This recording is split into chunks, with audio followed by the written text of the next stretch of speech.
don't just be Milky Lauren. You know, who's at the door? I think it's Lauren. Milky Lauren. From the smell going through the letterbox. Cheesy Lauren by now. I'm pretty sure it's Cheesy Lauren. I do feel like Disney owns Star Wars now, and they have killed it stone dead. Oi, sis, lips off. Yeah. Back off. Cut it out, bitch. Yeah, come on, slobberface. Get off me.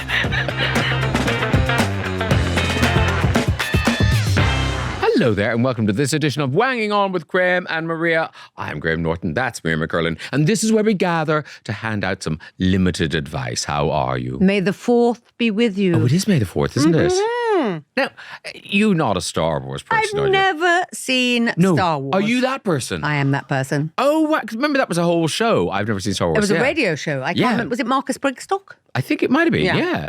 I mean, did you know, because you would be of an age, did you not go to see the first one?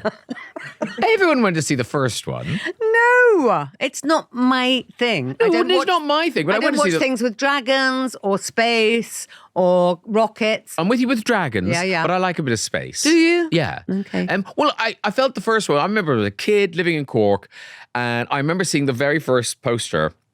And it's so weird because we all know Star Wars now. At the time, it just looked like Star Wars. What would that be?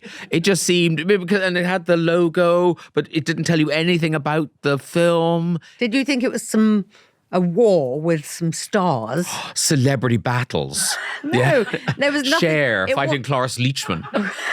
God, you are really going back there. Lucille Ball. Yeah, Lucille Ball. Mud wrestling. With Catherine Hepburn. Oh, yeah. Catherine won. Yeah. Oh, she yeah. would. She wore the trousers. She was wearing a low heel. No, I mean, were you a fan of it then? I mean, obviously nothing else to do in Ireland. You went to see it, right? So that was all fine. I didn't really care about Star Wars at all. But then years later, I was doing there was this time when Ruby Wax did these chat shows, but they were kind of a dinner party. Do you remember these? Yeah, I do remember You all sat them. around a dinner table and Ruby had people and you chatted to each other as you were having the dinner. My friend John Diamond did one, yes. Yeah. Yes. And I was doing one with Ruby, and it was the first time I ever met Carrie Fisher. And so before the show, Ruby said to me, look, I know Carrie, so I can't ask her about Star Wars. So can you ask the Star Wars questions? And so I did. And from that day on, Carrie thought I was a fan of Star Wars. Oh my God. You were a good friend of hers. Yeah. And I never told her that I could have I could not have cared less about Star Wars. No, to the point where when there was all the secrecy about, the new Star Wars are coming back. Yeah. Yes, she told me the whole plot. She told me everything. And she trusted you. Well, not only that, but even if I'd wanted to tell someone, who was I going to tell? I don't know anyone who'd care. So, I kept that very much a secret. Well, other Star Wars fans, but we don't really hang in those circles. Not really. I mean, no. I remember you did introduce me when I came with you to New York once, and we went to the lovely house Carrie was staying, and she told such fabulous stories. Yeah.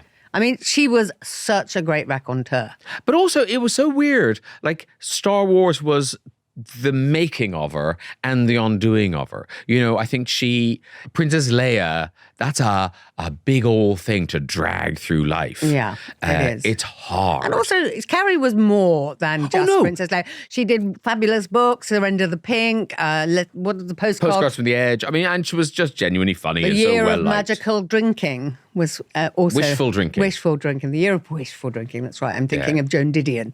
Of course, a very different book. Very different. And that was the Year of Magical Thinking. Yeah, I read it while doing a year of wishful drinking. They both work very well together, I find. Yeah. Chef's kiss. I couldn't tell you what any of it was. It's a good pairing menu. Those two together.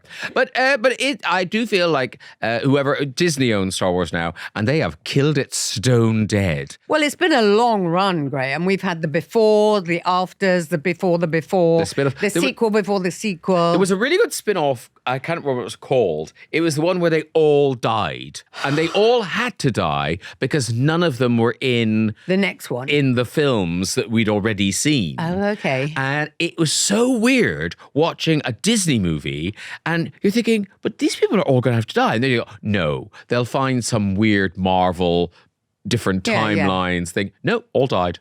It was, I for that point, I really enjoyed it. But then, because it was such a kind of big swing to take in a crowd-pleasing film. And also, most films, you invest in the characters for that film alone. Yeah. So to introduce a whole new set of characters is quite good. It's like a completely different film, but we'll just use the Star Wars logo. Yeah. and we'll make it a Western. And we'll mention Darth Vader occasionally. And somebody might say something about the Force. Yeah.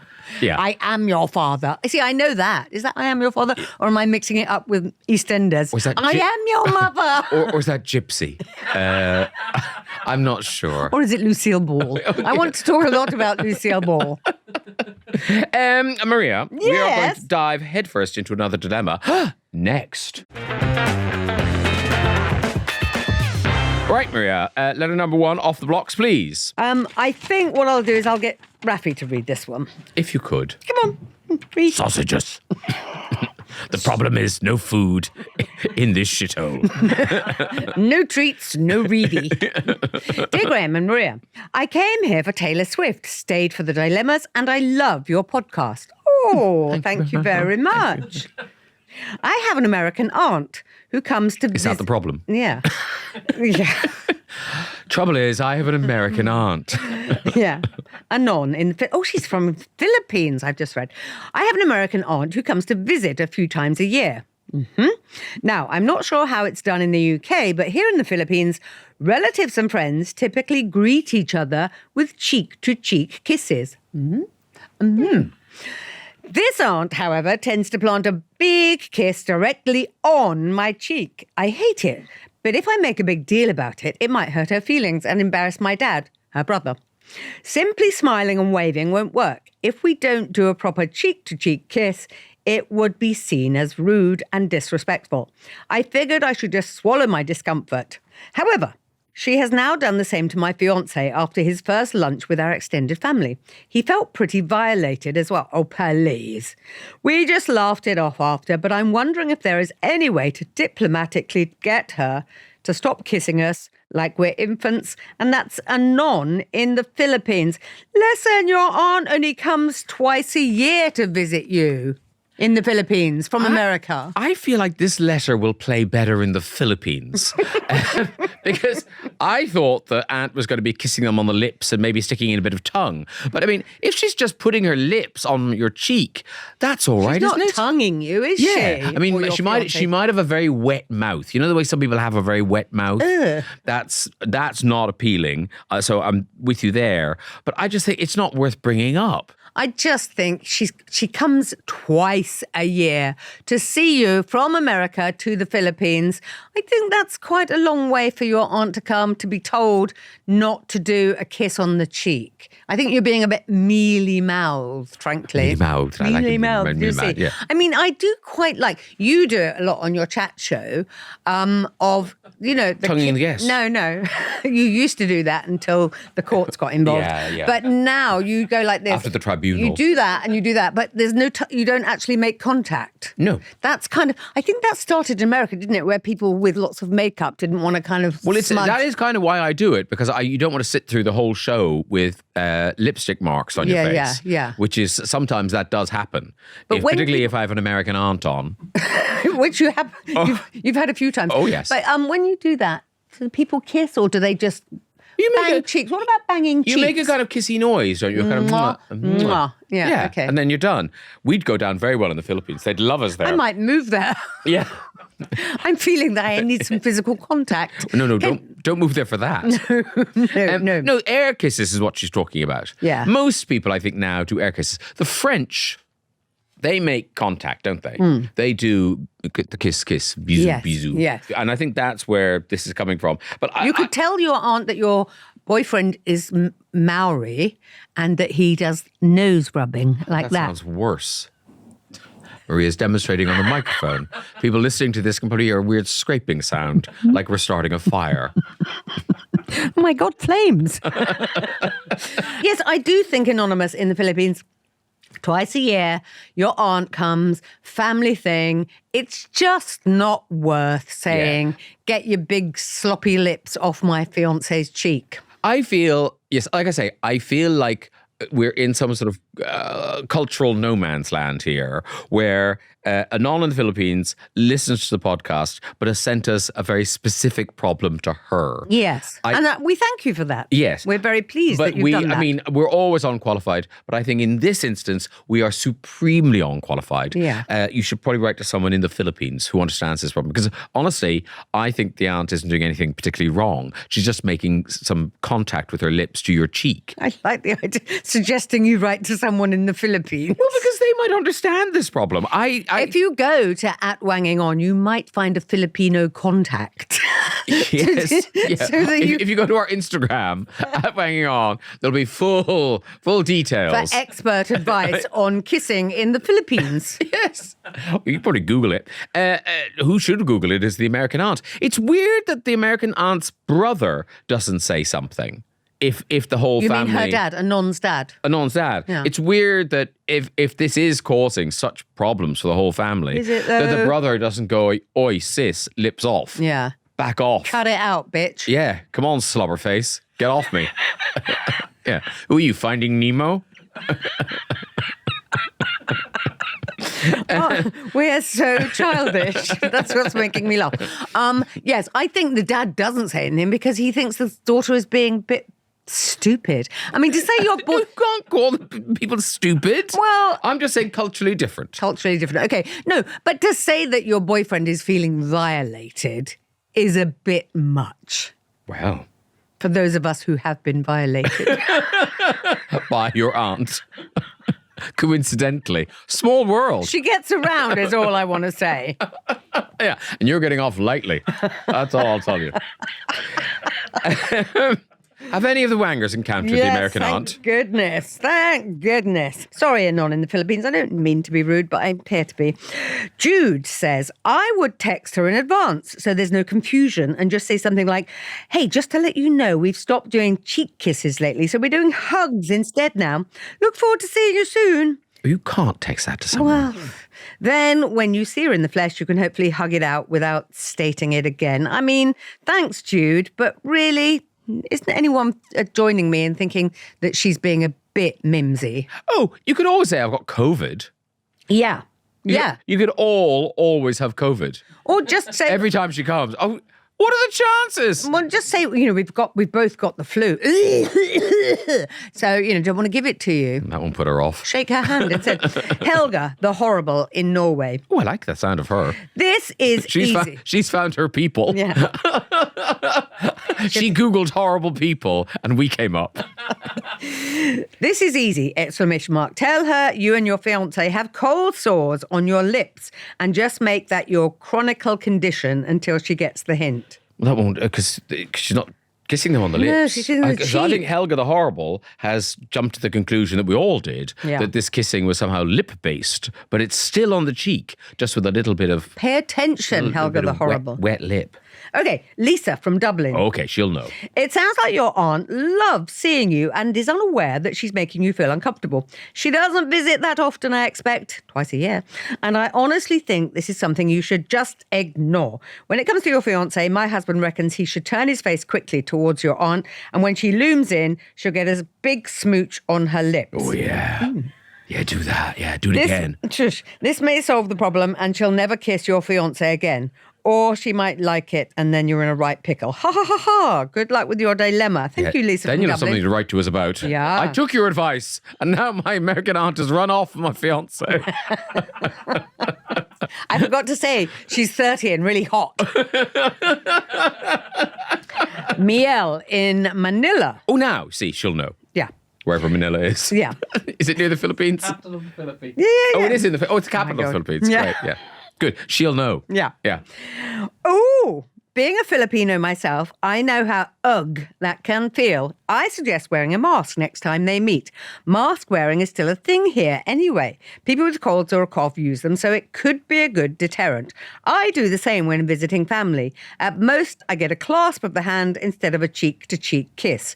Better all round. Well, see, I said she needs to get advice from somebody in the Philippines. Thank and now you, she Miel. has. Thank you, Miel in Manila. We're the stupid ones. We're the idiots. Yeah, we're the idiots. Sat here in Britain. We know nothing about cheek kissing. What was I thinking? Yeah. It just seemed to be a very small thing to get Here. here. Yeah. Here. There. Big thing. Yeah. Okay. Big thing. Pam says, being a stoical Scot, I don't do hugging and kissing personally. However, I have European friends who all like to kiss on saying hello and goodbye, and I don't mind it as I see it as a cultural thing. I think if it makes someone happy, then why not? It could be worse. It could be on the mouth. Yes. I mean, Pam is absolutely right. It's also, I find that the kissing thing is quite complicated because Americans, I think, only do it once, whereas I do it twice. Yeah. And I think, is it French people do it 3 times? 3 times, yeah. Yeah. That's that's a lot of prep. Once, twice, 3 times a lady. Yes. 3 times a whore.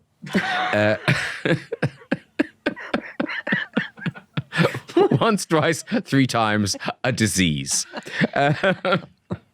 3 times COVID. Non, thank you for sending in your dilemma. I doubt we'll ever hear from you again. Thank you. And Wangers, in the comments, how does it work wherever in the world you're watching or listening to this? Do let us know. Is it 1 kiss on the cheek, 2, 4? Thanks for the demonstration. Now kiss your dog. Meanwhile, Maria McErlane has another dilemma, and we shall hear it next. Wangers rejoice. You can watch us on your TV. Hooray! If you have a smart telly, you can go to YouTube or Spotify and search for Wanging On. Yeah, it's great. You can find our full episodes, all of them. So you can binge them all, or you can watch us weekly, like a normal person. This is the brave new world of visualized podcasting, Maria. I am all over it. Stream Wanging on your smart telly now.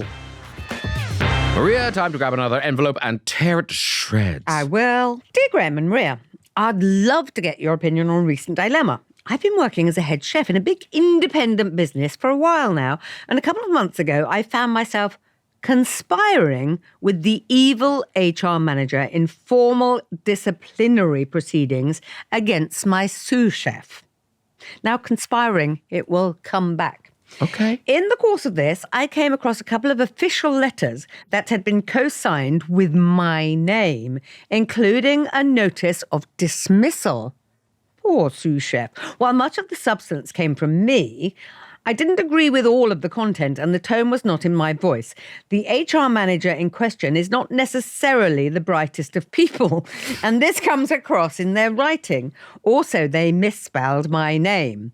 Ordinarily, this would irk me, but in this case, it does at least allow for a measure of deniability. Splitting hairs. Is this normal? Am I wrong to think that signing a person's name to a letter that they haven't written, read, or signed off on is appalling?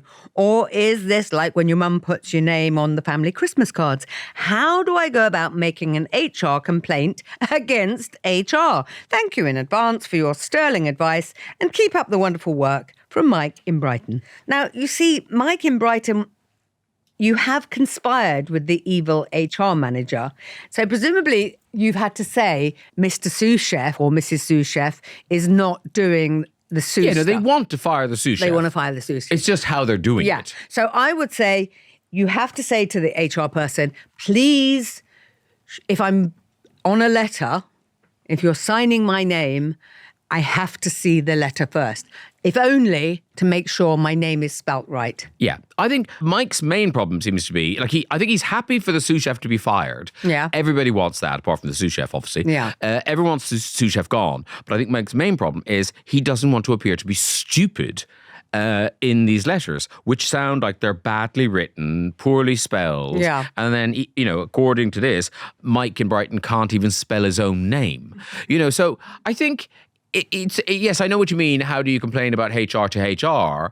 But you're not actually complaining about the HR of it. You're complaining about the the man of it, the person of it. And I think you can go to him Say or to her. this man, A, you spelt my name wrong, and please, if you're signing my name, please let me see the letter before. Then you can correct these things or take out things that aren't in your tone. I mean, I don't think you can conspire with HR and then complain about the tone unless it is very stupid. No, I think you can, because the point is Mike needs to sign off on these letters because the sous chef has right of reply. So the sous chef will come up to Mike and kind of go, here, Chef Mike, I got your letter. And you said this happened in this way, and that isn't how that happened. And Mike's going, you're right, that isn't how it happened. I knew that, but moron here wrote a letter without telling me. So, he's putting Mike in a really bad situation. So what are you suggesting? I think you want the sous chef gone. I don't know what's happened with the sous chef, but something's gone wrong. So do you talk to the HR guy? But the letters may have been sent already. If the letters have been sent already, you kind of need to talk to the sous chef and say, look, you do deserve this termination because of X, Y, and Z, but I would like to apologize for that letter that you got sent because I wasn't across that. I'm not saying you should keep your job, but I don't agree with the way that this has been handled. Good. I agree with you on that. And now what is he saying to the HR man? Cease and desist, because you can't send letters from someone, even if they've got an implied agreement where, they've both talked about firing the sous chef and terminating the contract. But you can't then just write words on a page. And attribute them to somebody who hasn't read the letter. And obviously is better at letter writing than the HR guy. Yeah. Yeah, that's really bad. The HR guy... And then maybe go to the boss of this place, independent place that you work at, and say, we need a new HR. It's a big independent business. I'm thinking American Express. Are you now? They have a large branch in Brighton. Yeah. Ah. Yeah. And lovely catering. Miss Marple over there. A lot of people say Chef Mike is the best in the biz. But some of the sous chefery, bit suspect. What does a sous chef do again? Wash salad. Wash salad, choppy-uppy things. Choppy-uppy things, yeah. Yeah. I mean, how hard can that be? Yeah. I'm quite glad I've got that job now, though. Now that you conspired with the evil HR person. And it's a handy commute for you. It is. It's only 25 minutes. You could almost cycle. Steady on, Graham.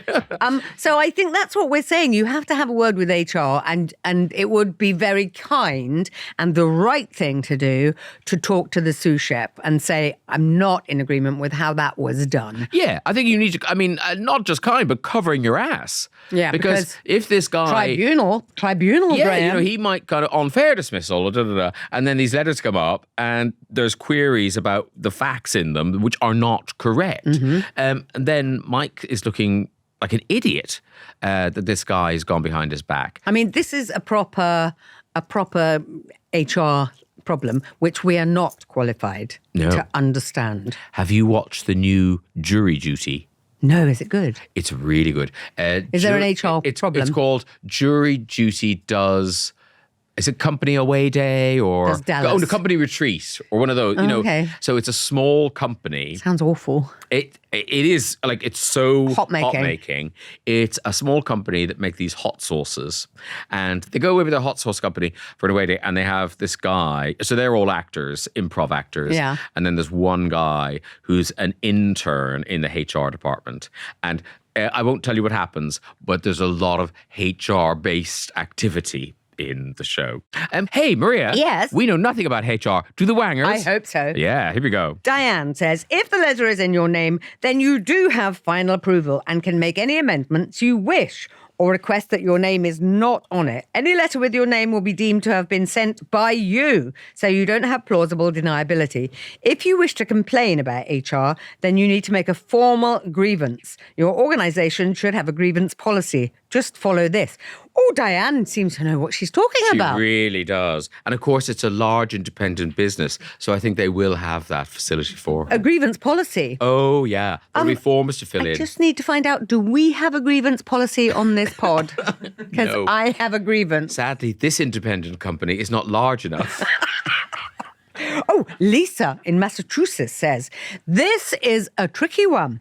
Oh. It's always a horrible situation when Can I just say, Yeah. American HR are very different, but let her go on. Okay. It's always a horrible situation when a dismissal is involved, and a bad dismissal can be really damaging to the person. So I would definitely say that you would not like to have your name on the letter as it is worded if you disagree with parts of it, especially if you've never discussed dismissing that person.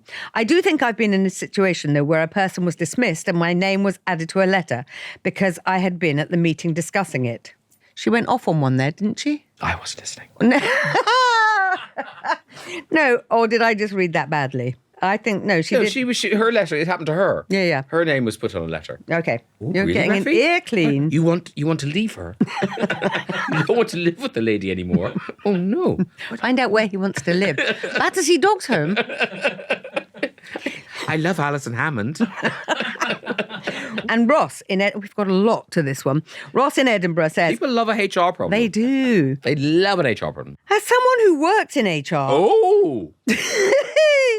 this is a huge red flag and could open you up to a world of trouble. Red The flag, last red thing flag. you want to end up in is an employment tribunal. But if this sous chef gets sacked under these circumstances, that's exactly where you're going. Report this to someone higher than the manager in question and let them handle it. You know, it's so hard to concentrate on your cooking when all this is going on. He's trying to plan menus for the next 3 weeks. And this is playing with his mind. It's terrible. Stressing him out terribly. It really is. Mike, this is clearly a tricky one, but do remember, myself and Maria are not experts in employment law. So if you do want any expert advice on this particular issue, you can go to our Instagram at Wanging On, where you'll find links to expert advice. Mike, of course, emailed us. wangingon@distant.co.uk is our email address. That's also when you send your Am I Weirds? Cue music. Am I weird? Good old Luke in Wicklow. I do like that Luke in Wicklow. I just think it needs to be a bit fatter, a bit more bass. Oh, I think he's got probably a studio in his garden. Well, that's why I'm recommending that he gets back into that studio and fattens up that entire jingle. I'd like maybe a looser, liver sound. And then maybe do a bridge as well. Yeah, just in between the am I and the weird. Yeah, that's really the only place you can put a bridge. Come on, Luke, get with the programme. Okay, today's Am I Weird comes to us courtesy of Lauren, who says, "Hi, Graham and Maria. Am I weird for how much milk I drink? It's my favourite drink. I loved it as a child and still do as an adult. I drink it at most meals at home. I order it at restaurants and coffee shops, and I've put it in a thermos to take to social events. Oh my God. My friends ridicule me for it. Are they right?" Yes. Do you know? And yes. Yeah, I'm going to go, yes, weird. That is weird. It's just disgusting. It's weird. If I was at a party and someone opened a flask of milk, Yeah, slightly curdled. oh, my Uber couldn't get there fast enough. I think it's weird. I'm sorry. We're not Unless being. it's a White Russian, then that is delicious. That is delicious. I think, Lauren, it's a bit attention-seeking as well to be able to go to a social event and open up your flask and let everyone. What's in your flask, Lauren? It's milk. I love milk. I can't get enough milk. I love drinking milk. Have done since I was a child. No, it's bloody Lauren again. Milky Lauren. What I'd like to see Lauren's teeth. Why is that then? Because as an adult, Oh, it's very bad to drink too much milk. get out of When here. you're a kid, when you're growing, Yes, milk is very growing. good because it's calcium. You get to a certain point in your development when you're done with the calcium and you shouldn't be having lots of milk. So I think all the enamel and stuff will be falling off Lauren's teeth. No, milk is not going to take Trust the me, enamel I off. grew up in Ireland Okay. where people continue to drink milk and then lose their teeth. I mean, maybe they drink milk and also a lot of fizzy things. What, in Ireland? Like Coca-Cola and things like that are much more kind of acidic. Yes. It's the acid that takes the enamel off. All right, okay. Somebody Google it, but milk and adult teeth Ireland. are not in anywhere, are not a good combination. Take note, Lauren. You're laughing now. Okay. You'll be doing it with a closed mouth soon. Drinking your milk through a straw. Take it up through the nose. So, yeah, I'm going to go, yes, weird, Lauren. Yeah. I mean, have it at home. Fine if you like. But ordering milk in restaurants, I feel slightly sick. No one wants to pour out a whole glass of milk at a restaurant. I feel sorry for waiters. And at a party, grow up. Grow up. That's In the pub. even a children's party. Yeah. They're too old to be drinking milk. Yeah, okay. Yeah. Have a fizzy drink. Has anybody Googled the milk in teeth? But it's bad for you, isn't it? Consuming moderate amounts of milk is generally beneficial, not harmful to adult teeth due to its high calcium, blah, blah, blah. What if you drink that's moderate amounts of milk? Lauren fucking lives on it. So make that moderate amounts is fine. We're not Yeah, moderate amounts of milk, fine. But Lauren is drinking, it sounds like too much milk, I would say. Too much milk. Can you ever have too much milk? Yes, you can. Yes. And also, Lauren is living mix it proof. up a bit, Lauren. Don't just be milky Lauren. You know, who's at the door? I think it's Lauren. Milky Lauren. From the smell going through the letterbox. Cheesy Lauren by Yeah, now. I'm pretty sure it's cheesy Lauren. Oh, dairy milk Lauren. All because Lauren loved dairy milk. I think this is an easy yes. I think a lot of people are going to be allergic to Lauren. You know And how milk. people can't do milk, but if she's so milky, Yes. I'm allergic. lactose intolerant. I can't talk to you anymore. I can't do Lauren anymore. Lactose Lauren, no. No. Stay away from my house, lactose Lauren. I'd invite you, but Yeah. yeah. Lactose intol. Oh. Yeah, you're weird, Lauren, but we haven't had a weird for a while, so it's quite good. You know, Yeah. it's an honour in a way. Anyway, you wrote to us. Yeah, and with that sloppy, milky contribution from Lauren, we complete this edition of Wanging On with Graham and Maria. Thank you, Lauren, and everyone for writing in. And Wanging On with Graham and Maria is a Listen production. And we'll do it all again next week. Goodbye.